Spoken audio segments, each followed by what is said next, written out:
kwa Mungu. Kumbuka nafasi uliyopewa ni ya muda. Zipo sababu ambazo unafikiri kwa nini Mungu anakupa nafasi. Mungu anakupa nafasi kwa sababu yeye ni wa rehema. Anakupa nafasi ili kusudi upate muda wa kutubu, wa kubadilisha njia zako. Yaani kuna mtu ambaye Mungu apanga huu mwaka asifiki, lakini alipoangalia akaona kuna mambo ambayo ameyatenda hayampendezi, akasema ngoja nimwongezee hata miezi miwili.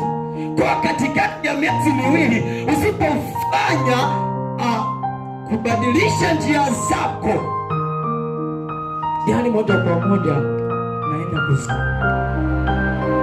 Bwana Yesu asifiwe sana. Bwana Yesu asifiwe. Wako watu ambao wamechezea nafasi zao. Biblia nisomea Luka 16. Tuanzie na mstari wa 19. Kuna watu ambao wamechezea nafasi zao.